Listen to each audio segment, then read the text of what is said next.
सूबा सिंध पाकिस्तान का एक अहम सूबा, इसके हारी और इसकी सोना उगलती ज़मीन इसका सरमाया है। सूबा सिंध की आबादी का एक बड़ा हिस्सा काश्तकारी के शोबे से मुंसलिक है। इन काश्तकारों की अक्सरियत दूसरों की ज़मीन पर काम करती है और इसी वजह से भरपूर मेहनत और लगन के बावजूद अपनी मेहनत का जायज़ हक नहीं हासिल कर पाती और बेशतर वक्त माली मुश्किलात का शिकार रहती हैं।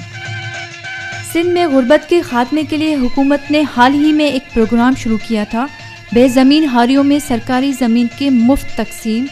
इस सिलसिले में इब्तदाई तौर पर सिंध के 17 डिस्ट्रिक्ट में काम शुरू किया गया है और ये ज़मीन बैराज, कच्चे और बारानी इलाकों में है। अब तक बैराज ज़मीन की तकसीम काफ़ी हद तक मुकम्मल हो चुकी है। जिन हारियों में ज़मीन तकसीम हुई है, ये हारी पाकिस्तान के गरीब तरीन अफराद में से हैं। तो आइए सिंध के उन डिस्ट्रिक्ट में चलते हैं और उनसे उनके तासुरात मालूम करते हैं।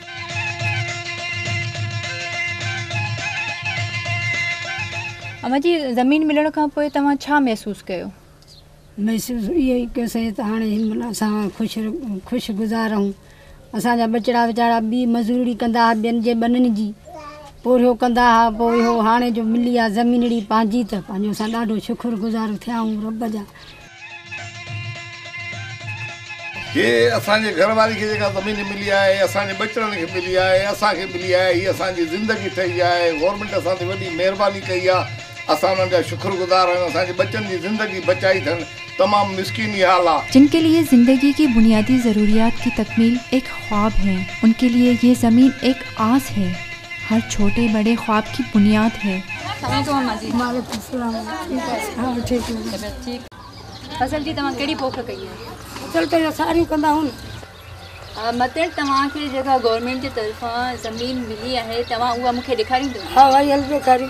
हलो। हा, हीअ बनी आहे, उहो हीअं असांजी हीअं फिरी आई, इन बने को वठी वरी हुन रोड ताईं।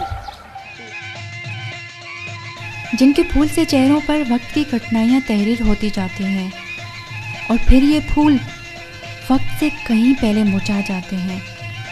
अब इन मुरझाए हुए फूलों को एक नई जिंदगी दी गई। आइए ज़िला लाड़काना में गरीब किसान औरतों से हाल अहवाल करें।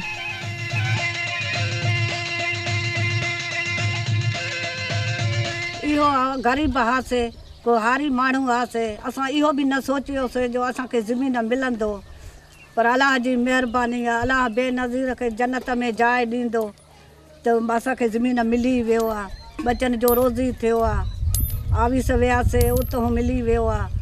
हाणे भाण भी मिलियो आहे, ॿिज भी मिलिया आहिनि। जहाँ पूरी ज़िंदगी कड़ी धूप में गुजरती है, एक एक आसाइश को तरसती है।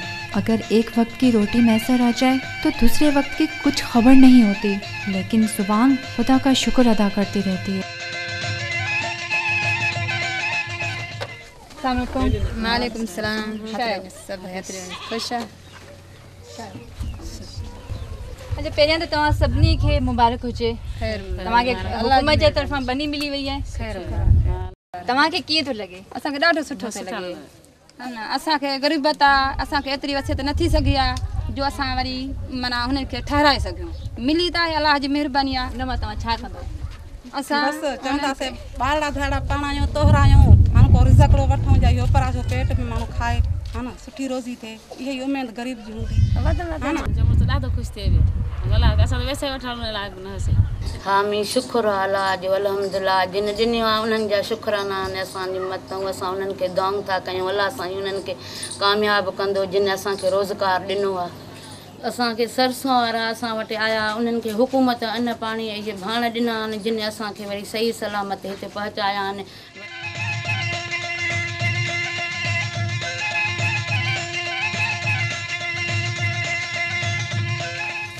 अस्सलामुअलैकुम। वालेकुम सलाम। कीअं आहियो सभु? ठीक है।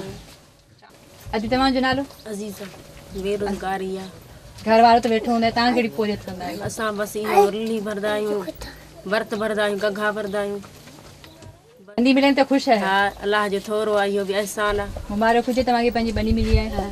शुक्र आहे बेनज़ीर जे दौर में। असां ग़रीब आहियूं वीचारा, पंहिंजो पेट पालियूं, ॿार नंढड़ा ॾिसी थो पाण पैसो न आहे, ॿार खे पढ़ायूं। घर को न झूपड़ियों न मीन से तो दिसी तो पान मीहन जा हाल तूफान चन था घर रही पव था स काढे वियो असा गरीब आहियूं।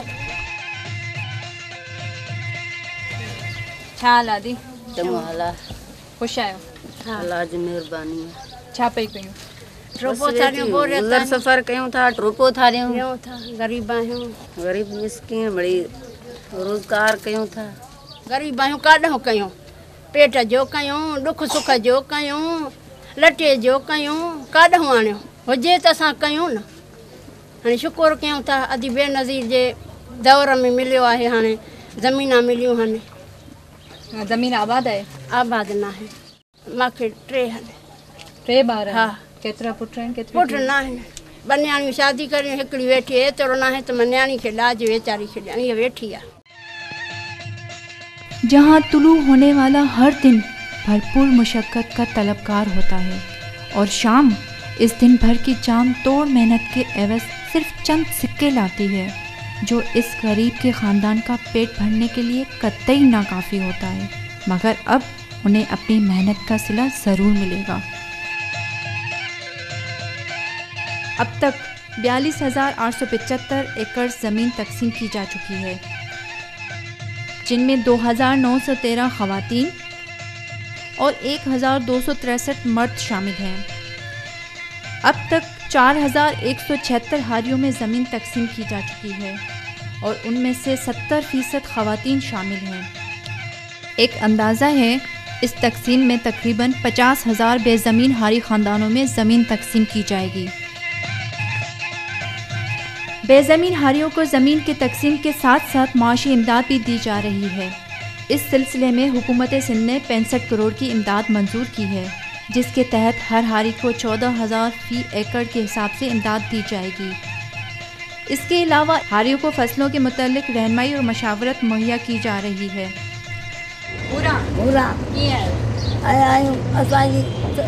सरकार में ज़मीन खैर मुबारक अल्लाह वधाए से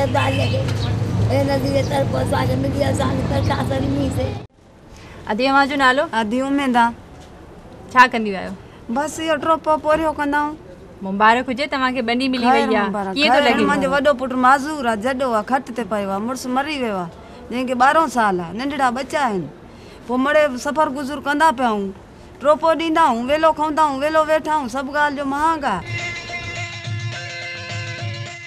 असां ख़ुशि थिया आहियूं, पाण ख़ुशि थिया, घर वारो ख़ुशि थिया, बच्चा ख़ुशि थिया, सॼा ख़ुशि थिया आहिनि। त संभार सरकार बि लधी असीं अधी बि लधी, अलाह जन्नत में जाइ ॾींदुसि, अलाह सरकार खे वधाईंदो, बच्चनि में अलाह ख़ुशि कंदुनि, आबाद कंदुनि, जो असांखे ग़रीबनि संभाल लधी। बनी मिली आहे तव्हां ख़ुशि लॻा पिया? हा असां ख़ुशि लॻा पियूं। हा हा सभु ख़ुशि आहिनि, हा ॿार बच्चे सभु ख़ुशि आहिनि। मुबारक हुजे बनी वारी थी वई आहे? हा बनी वारी थी वई आहे। बनी खां पहिरियां ज़िंदगी कीअं बि गुज़रे तुंहिंजी? बसि दुख सुख में मज़दूरी वज़ूरी कंदा हुआसीं, हार पोइ वार पोइ कंदा हुआसीं। पूरत पवे? पूरत कान पए, कंहिं महिल बनी थिए, कंहिं महिल कान थिए, हार पोइ माण्हू कीअं थींदो आहे।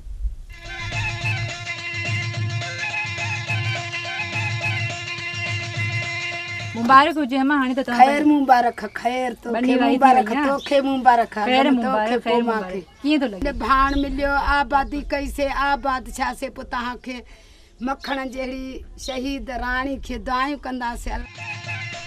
हमने खुद देखा कि सिंध के ये गरीब हारी ज़मीन को आबाद करने और खेतों को हरियाली देने के लिए बेइंतहा मेहनत करते हैं। अब जबकि ये खुद ज़मीन के मालिक हो गए हैं तो इनको इनकी मेहनत का फल पूरा मिल सकेगा। ये कदम इनको गुर्बत की तारीकियों से निकालकर खुशहाल ज़िंदगी देगा। हम उम्मीद करते हैं कि हुकूमत की तरफ से ये सिलसिला यूं ही जारी रहेगा।